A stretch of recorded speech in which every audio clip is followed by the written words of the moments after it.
Kelly Ripa has spent over 2 decades mastering the art of morning television. She's handled awkward silences, difficult celebrities, unexpected disasters, and every curveball live TV can throw. She's done it all with a smile that hides a razor-sharp wit, a wit that most guests never see because most guests don't require it.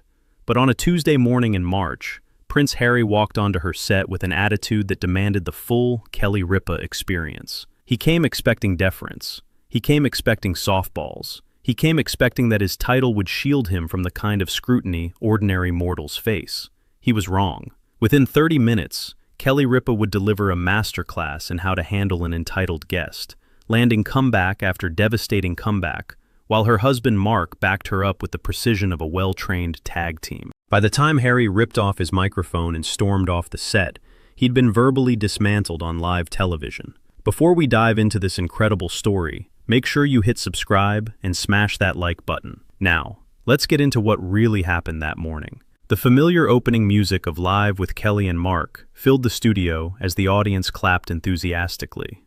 Kelly emerged first, radiant in a coral dress, followed by Mark, whose easy charm complemented her quick wit perfectly. They danced briefly to the music before settling into their hosting chairs. "Good morning, everyone," Kelly beamed.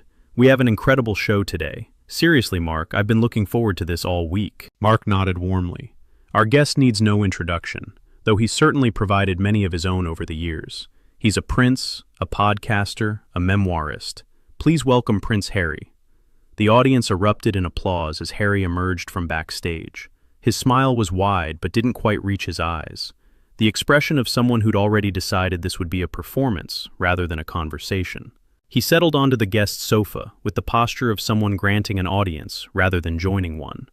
"Harry, thank you so much for being here," Kelly said warmly. "Thanks for having me," Harry replied flatly.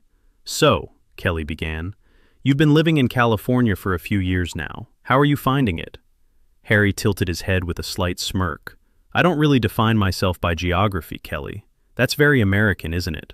Reducing people to where they live." Kelly's smile didn't waver. "Well, we also define people by what they do, but you've been pretty quiet on that front lately, so I thought geography was the safer topic." The audience laughed. Harry's smirk faltered slightly.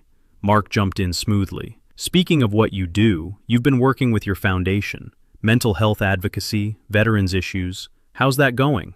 "It's going well," Harry's response was clipped. "We're making real, substantive change, not the performative stuff that passes for activism these days." "That's great," Kelly said. "Can you tell us about any specific initiatives?" Harry sighed impatiently. "I get asked that constantly. Tell us something specific, as if my work can be reduced to sound bites for morning television." Kelly nodded thoughtfully. "You're right. Sound bites are terrible, so take your time. We've got a whole segment. Really paint the picture for us." Harry blinked, seeming caught off guard by the invitation. "Well, it's complicated. Systemic change doesn't fit neatly into—" "Take as long as you need," Kelly interrupted sweetly. "We're literally here for you. The floor is yours." An uncomfortable silence stretched as Harry searched for words. Mark filled it helpfully.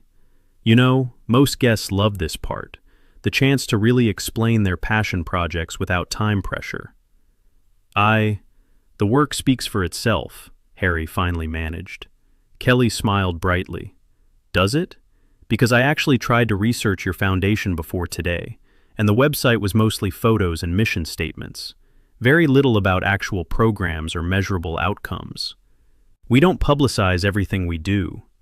"Right, because publicity is bad. Except when it's Netflix documentaries or memoirs or podcast deals. Then publicity is fine." The audience stirred with surprised laughter. Harry's expression darkened. "That's different. Those are ways of telling my own story. To millions of people, very privately." Kelly's eyes sparkled with mischief. "I'm just trying to understand the distinction. Publicity for your charitable work is crass, but publicity for your personal grievances is noble?" Harry straightened in his seat.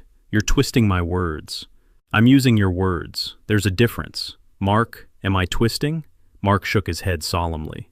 "I heard the same thing you heard. He said he doesn't publicize his charity work. Then you pointed out that he does publicize other things. That's just logic." "Basic logic," Kelly agreed. "They teach it in regular schools, the kind without butlers. The audience laughed openly now. Harry's face reddened. I don't appreciate being mocked, and I don't appreciate being condescended to, Kelly replied smoothly. But here we are. Should we start over? I'll ask simple questions, and you can answer them without implying that I'm too stupid to understand your complex charitable work. Harry stared at her, clearly recalibrating. Fine, let's start over. Great. So, Harry, how are you? Really? I'm wonderful. Thriving, actually. Life has never been better. That's great to hear. You look... Kelly paused, studying him. You look like someone who's definitely thriving. I am. The constant need to say so is very convincing. Mark coughed to hide a laugh. Harry's jaw tightened. What's that supposed to mean? Nothing. Just that genuinely happy people usually don't need to announce it repeatedly. They just are happy. It radiates. But maybe you radiate differently in California. The light's different there. I am happy. Third time, Kelly noted. That's 3 I'm happy declarations in 2 minutes. Mark, how many times do I tell you I'm happy on an average day? Mark pretended to think. Maybe once. Usually you just seem happy, or you complain about traffic. There's not a lot of insisting involved. Right, because insistence is usually what people do when they're trying to convince themselves of something. Harry leaned forward aggressively. You don't know anything about my life. You're absolutely right, which is why I keep asking questions. But every time I do, you bite my head off. It's almost like you don't want anyone looking too closely at this thriving life of yours. I came here to share my story. Then share it. I'm asking, how are you? What's a typical day like? What makes you happy? These are not hard questions, Harry. They're the kind of things people discuss at dinner parties. Unless your dinner parties are very different from mine. They probably are, Harry muttered. Probably. Mine usually have guests who can answer basic questions without treating them as attacks. But I understand, different cultures. Mark leaned in. Harry, I think what Kelly's getting at is that you seem really defensive, and we haven't done anything to warrant it. We've asked about California, your work, your happiness. These are the world's gentlest questions. The framing. What framing? Kelly asked. I literally said, how are you? That's how every conversation in America starts. It's not a trap. It's just talking. Harry crossed his arms. Fine. What do you want to know? How's Megan? The shift in Harry's demeanor was immediate, a flash of defensiveness quickly masked with careful neutrality. She's great. She's wonderful. Next question. That's all we get? She's great? Harry, you've written entire books about your relationship. You've done multi-hour documentaries. And now you can't give us more than 2 words? Some things are private. Since when? Kelly's question was sharp, but delivered with a smile. You published conversations with your dying grandmother. You wrote about your brother's alleged physical attack on you. You described intimate details of your wedding night. But Megan's well-being is where you draw the privacy line? Harry's face flushed deeper. That's different. It keeps being different. The rules keep changing depending on what makes you comfortable. That's not privacy. That's strategic disclosure. Mark nodded. She's got a point. You can't claim privacy as a principle when you selectively abandon it whenever it suits your narrative. I'm not going to discuss my wife. Then why did you write a whole book discussing your wife, and your father, and your brother, and the institution that raised you? Kelly spread her hands. I'm genuinely confused, Harry. Is your life private or isn't it? Because you seem to want it both ways. I share what I choose to share. Exactly. It's about control, not privacy. You want to control what people know, which is fine, but don't dress it up as some principled stance when it's really just strategic media management. Harry stood up slightly before sitting back down, a false start that betrayed his agitation. You're being very hostile. I'm asking questions. You're experiencing them as hostile because you don't have good answers. That's not my fault. The audience murmured approvingly. Harry looked around the studio as if searching for allies and finding none. Maybe we should change the subject, Mark suggested diplomatically. Happy to, Kelly agreed. Harry, you've been very critical of the British monarchy, the institution, the family dynamics, the media relationships. Do you ever miss it? Miss being trapped in a system that almost destroyed me? No. What about your family, your father, your brother? Do you miss them? Something flickered in Harry's eyes. Pain, maybe, quickly suppressed. That's complicated. It always is.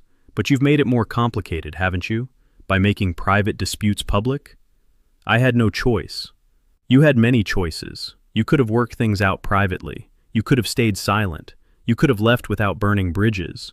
You chose to write a book. You chose to do documentaries. You chose to give interviews to Oprah. Every step of the way, you had choices. And you chose exposure every single time. Harry shook his head. You don't understand the pressure. I understand pressure perfectly. I've been on live television 5 days a week for over 20 years. Everything I do is scrutinized. Every outfit, every comment, every interview. The difference is, I don't write tell-all books about my colleagues when things get hard. I just deal with it. Your situation isn't comparable. You're right. Your situation comes with palaces and titles and generational wealth. My situation comes with alarm clocks and traffic and normal problems. And yet somehow, I managed to handle my pressure without declaring war on everyone who's ever wronged me. Mark chimed in. She's also never had anyone call her a princess, just to be clear. Although some guests have called me other things, Kelly added with a wink. The audience laughed, momentarily breaking the tension. Harry did not laugh. You're making light of serious issues. I'm pointing out that you're not the only person who's ever faced challenges. I'm pointing out that your response to those challenges, constant public grievance, is a choice, not an inevitability. You could have handled things differently. You chose not to. I chose survival. Did you? Because from where I'm sitting, you've chosen a very public, very lucrative version of survival that involves Netflix deals and book advances and speaking fees. If that's survival, it's a pretty comfortable version of it. Harry's voice rose. You don't know what I've sacrificed. What have you sacrificed, specifically? You still have money, more than ever. You still have fame, more than ever. You still have a platform, much bigger than before. What exactly did you give up, Harry? My family. They're still there. They haven't gone anywhere. You're the one who left. You're the one who keeps attacking them publicly. If that relationship is broken, maybe consider who broke it. They drove me away. Or you drove yourself away and blamed them for it. That's also a possibility. The story you tell isn't the only version of events. Harry was breathing heavily now, his composure cracking visibly. You have no idea what goes on inside that family. Neither does anyone else, except you've decided to share your version with the entire world, which means people are going to have opinions about it. That's the deal you made. You don't get to sell your story and then complain when people analyze it. Mark nodded. If you wanted privacy, you shouldn't have written a memoir. Pretty basic stuff. I wrote the memoir to correct false narratives, and created new narratives that your family disputes, Kelly countered. So now there are competing versions of events, and everyone has to decide who to believe. You've invited that scrutiny. You can't be angry when people actually scrutinize. I'm not angry. You've been angry since you sat down. You've been defensive, hostile, and condescending. You've treated every question as an attack. Harry, I've interviewed hundreds of people on this show. Most of them manage to have pleasant conversations, even when discussing difficult topics. You've made a pleasant conversation impossible, because you're not being pleasant. I've been professional. I've been fair. I've asked reasonable questions about your life, your work, your family, all things you've discussed publicly many times before. You're the one who's been unpleasant. Harry stood up abruptly. I think we're done here. We're only halfway through your segment, Mark pointed out. I don't care. This was supposed to be a friendly interview. It was supposed to be a conversation, Kelly corrected. Conversations involve questions and answers. You've answered almost nothing. You've deflected, complained, and played victim.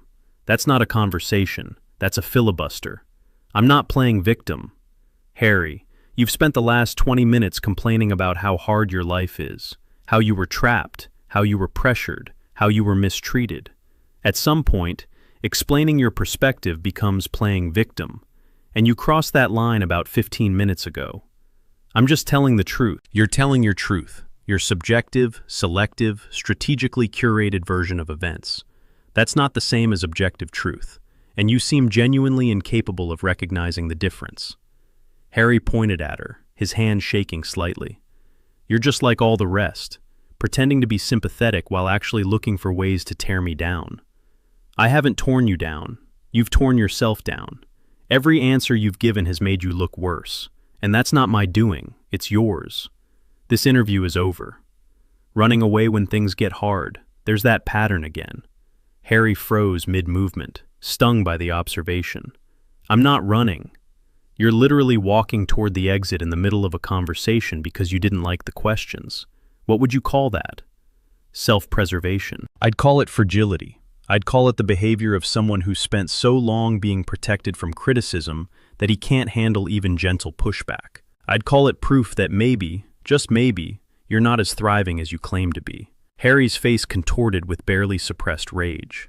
You know nothing about my life. I know what you've shown me today, and what you've shown me is someone who can't answer basic questions without getting defensive. Someone who insists he's happy while acting absolutely miserable. Someone who demands empathy while offering none. Kelly paused. That's what I know, Harry, and I learned it all in the last 20 minutes. Mark stood up slowly, positioning himself as a supportive presence beside Kelly. For what it's worth, Harry, we didn't set out to make you look bad. We just wanted a conversation. You're the one who made it into something else. Because you were attacking me. We were talking to you, Kelly said simply. If you can't tell the difference, that's a bigger problem than anything we've discussed today. Harry ripped off his microphone, throwing it onto the sofa. You'll regret this, both of you. I doubt it, Kelly replied calmly. But I think you might. This is all on camera, Harry. Everyone watching can see exactly what happened. And what happened is that you came in here with a chip on your shoulder and treated us like enemies for no reason. You are enemies. We're talk show hosts. We do cooking segments and celebrity games. We're not the British tabloids, Harry. We're not the paparazzi who chased your mother. We're two people in New York who wanted to have a nice conversation with you about your life, and you made that impossible. Harry strode toward the exit, then turned back one final time. You're all the same, every single one of you. You pretend to care, but you're just looking for content, for clicks, for ratings. Kelly smiled sadly. Maybe, or maybe you've been hurt so many times that you can't recognize genuine interest anymore. Maybe you've built walls so high that everyone looks like an enemy from up there. I don't know. But I do know that what you've shown today isn't strength or honesty or speaking truth to power. It's just pain looking for a target. Don't psychoanalyze me. I'm observing. You've told us repeatedly how happy you are while acting like the angriest person I've ever interviewed. You've demanded empathy for your struggles while showing none for anyone else. You've complained about public scrutiny while actively seeking more publicity. These are contradictions, Harry, and until you reconcile them, I don't think you'll find the peace you're looking for. Harry stood frozen in the doorway, something flickering behind his eyes. Pain, recognition, or maybe just exhaustion. You don't know anything, he said finally, but his voice had lost its edge. I know what I saw today, and I hope it's not the whole picture. I hope there's a happier, more secure version of you that we didn't get to meet. But if there is, you didn't bring him here. Harry left without another word. The studio doors closed behind him with a heavy thud. For a moment, neither Kelly nor Mark spoke. Then Kelly turned to face the camera, her composure fully intact despite the chaos that had just unfolded. Well, she said, her signature smile returning, that was something. We're going to take a quick break. When we come back, we'll have a cooking segment that I promise will be much less dramatic, unless Mark burns something again. Mark laughed, following her lead. That was one time. It was 3 times. The audience laughed as the theme music played and the show cut to commercial. The footage went viral within hours. Clips proliferated across every platform as viewers watched Kelly Ripa deliver comeback after devastating comeback, each one landing with surgical precision, while Harry grew increasingly defensive and hostile. What do you think? Did Kelly handle it perfectly, or should she have backed off? Was Harry out of line, or did he have legitimate concerns? Drop your thoughts in the comments below. If you enjoyed this story, don't forget to like this video to help it reach more people. Subscribe to our channel for more explosive celebrity moments.